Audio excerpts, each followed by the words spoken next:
लेते हैं। रहीम जो थे मुगल बादशाह अकबर के दरबार में उनके नौरत्नों में से एक गिने जाते थे। उनका जन्म 17 दिसंबर 1556 ईस्वी को दिल्ली में मुगल साम्राज्य के समय हुआ था और उनकी मृत्यु 1 अक्टूबर 1627 ईस्वी को आगरा में हुई थी। वे 70 वर्ष के थे। उनके पिता का नाम बैरम खान था और उनकी समाधि जो है दिल्ली में है। उनका पूरा नाम अब्दुल रहीम खान खाना था। रहीम जन्म से मुसलमान होते हुए भी हिंदू जीवन के अंतर्मन में बैठकर मार्मिक तथ्य अंकित किए हैं। उन्होंने बहुत ही मार्मिक रचनाएं की हैं जो शिक्षाप्रद है। वे एक साथ कलम और तलवार के भी धनी थे। वे मानो प्रेम के सूत्रधार हैं। आइए उनके दोहे पढ़ते हैं। जो रहीम उत्तम प्रवृत्ति का करी सकत कुसंग, चंदन विष व्याप्त नहीं लपटे रहत भुजंग। रहीम दास जी कहते हैं कि जो उत्तम प्रवृत्ति के मनुष्य है वह खराब व्यक्ति यानी बुरे आचरण वाले व्यक्ति के साथ भी रहने पर उनका कोई प्रभाव नहीं पड़ता। जिस तरह चंदन के पेड़ में सांप यानी विष से भरे सांप लिपटे रहते हैं, लेकिन उस चंदन के पेड़ पर कोई असर नहीं पड़ता। वह अपनी सुगंध से परिपूर्ण रहता है। दूसरा है, रहीम निज मन की व्यथा मन ही राखो गोय, सुनी अठलई है लोग सब वाटी न लहे कोय। रहीम जी कहते हैं कि अपनी मन की व्यथा, अपने मन का दुख, मन की बात अपनी मन में ही रखना चाहिए, किसी और को नहीं बताना चाहिए, क्योंकि अगर अपनी मन की व्यथा को किसी को बताओगे तो वह तुम्हारा उपहास ही करेगा, तुम्हारा दुख को बांटेगा नहीं। तीसरा है, रहीमन धागा प्रेम का मत तोड़ेउ चटकाय, तो जोड़े से फिर ना जुरे जुरे गांठ पड़ जाए। रहीम जी कहते हैं कि प्रेम और धागा का एक अटूट रिश्ता है। उसी प्रकार रिश्ता है जिस प्रकार धागा को तोड़ देने से उसको जोड़ने पर वह पुनः अपने स्वरूप को नहीं पा सकता, उसमें गांठ पड़ ही जाता है।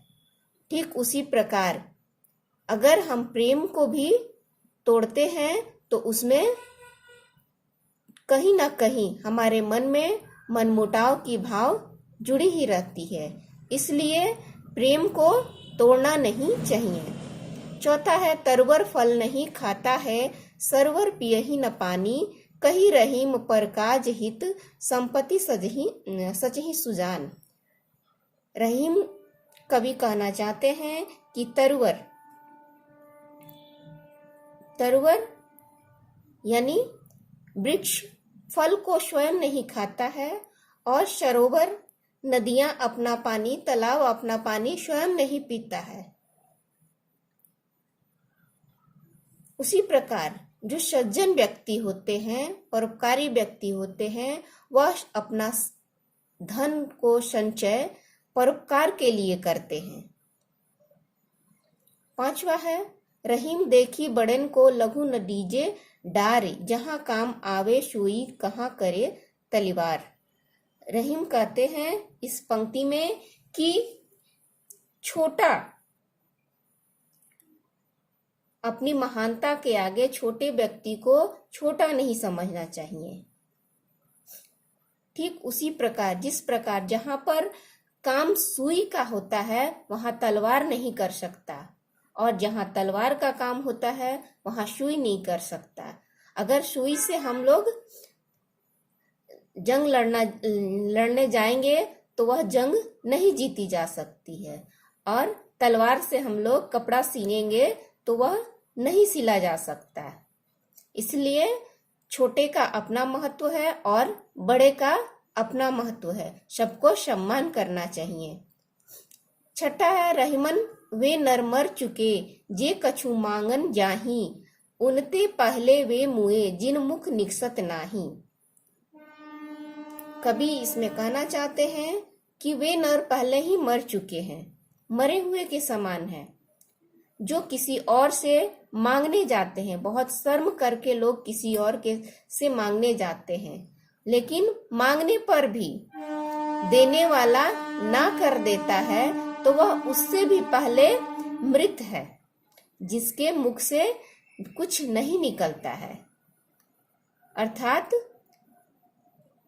मांगने वाला से भी ज्यादा मरा हुआ देने वाला है जो नहीं देता है।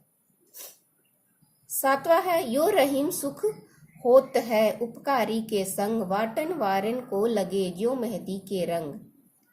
रहीम दास जी कहते हैं उपकारी व्यक्ति के साथ रहने पर हमेशा लाभ ही होता है। जैसे मेहंदी पीसने वाला और लगाने वाला दोनों ही व्यक्ति के हाथ जो है लाल हो जाते हैं, ठीक उसी प्रकार उपकारी व्यक्ति के साथ रहने पर हमारा उपकार ही होगा। आठवां है कारज धीरे होत है काहे होत अधीर समय पाई तरुवर फले केतक सींचो नीर।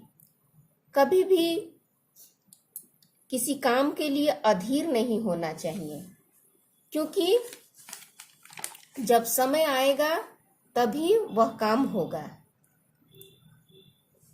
वृक्ष में चाहे हम लाख पानी डालें, कितना भी उसमें पानी डालें, वह वृक्ष का फल समय पर ही फलेगा। समय से पहले कुछ नहीं हो सकता। आइए कुछ शब्दार्थ को देख लेते हैं। निज यानी अपना, अठिलह मानी उपहास करना, तरवर यानी वृक्ष, सचही यानी इकट्ठा करना, उत्तम बहुत अच्छा, कुसंग खराब लोगों के साथ, लघु यानी छोटा, तलवारी यानी तलवार, मुए यानी मृत, गोय यानी गुप्त या छिपाकर, बाटी यानी बांटना या पीसना, सरोवर यानी तालाब, परकाज यानी परोपकार, प्रकृति यानी स्वभाव, भुजंग यानी सांप, बड़ेन यानी उच्च या महान व्यक्ति, मांगन यानी मांगने वाला,